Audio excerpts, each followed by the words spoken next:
আবারও রান্নার সুন্দর একটি ব্লগ নিয়ে আপনাদের মাঝে হাজির হয়ে গেলাম। আসসালামু আলাইকুম এভরিওয়ান। আমি নাসরিন সুলতানা মিনা, সিরাজগঞ্জের মেয়ে। আমার রান্নাঘরে আপনাদের সবাইকে স্বাগত জানাচ্ছি। আজ রান্নায় রয়েছে রুই মাছ আলু বেগুন দিয়ে রান্না, আর সাথে রুই মাছের ডিম ভাজি। খুব সহজেই রান্নাটা করেছি। আশা করি আপনাদের ভালো লাগবে, সাথেই থাকবেন। এই রান্নার জন্য রুই মাছ চলে এসেছে, জাপানি রুই, পেটে ডিম ছিল। এই যে এই ডিম কিন্তু আমার পরিবার ভীষণ পছন্দ করে। এটাকে আমি ধুয়ে নিলাম খুব সুন্দর করে। এখন মাছটা প্রথমে ধুয়ে লবণ দিয়ে ম্যারিনেট করে রাখবো, পরে আবার ধুয়ে নেব। এখন মাছের ডিমে কিন্তু লেবুর রস অ্যাড করে দিলাম, এতে এষ্টো গন্ধটা থাকে না। কিছুক্ষণ ঢেকে রাখবো।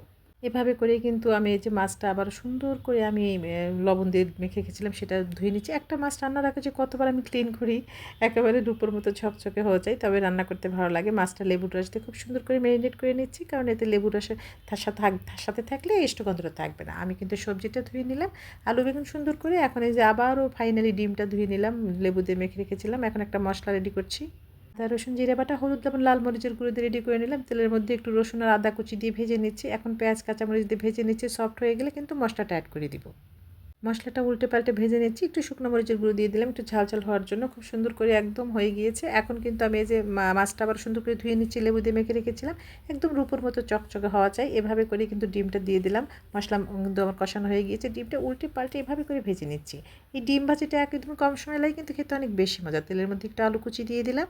নতুন আলু সিদ্ধ হতে একদমই সময় লাগে না, আর তাছাড়া ডিমটাও ঝরঝরে হয়, খেতে ভালো লাগে। ঝাল লবণ স্বাদ মতো দেবেন। আমার কিন্তু মোটামুটি রেডি হয়ে যাচ্ছে। এখন আমি অল্প সামান্য গরম পানি দিয়ে ঢেকে দিব। এভাবে করে ভাজনা বাটা অ্যাড করে দিলাম। ভাজনা বাটা পেঁয়াজ জিরা তেজপাতা ভেজে বেটে রেখেছি, এটাই ভাজনা বাটা। ফ্লেভারটা অনেক বেশি সুন্দর হয়।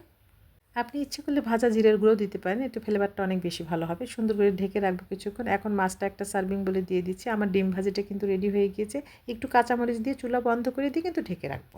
এখন এই যে মাছের মধ্যে একটু হলুদ লবণ লাল মরিচের গুঁড়ো দিয়ে খুব সুন্দর করে আমি মেখে নিচ্ছি, কারণ এটাকে আমি ফ্রাই করবো। রান্নার মাছ একটু হালকা ফ্রাই করলে ভালো লাগে। একটা মশলা রেডি করে নিচ্ছি।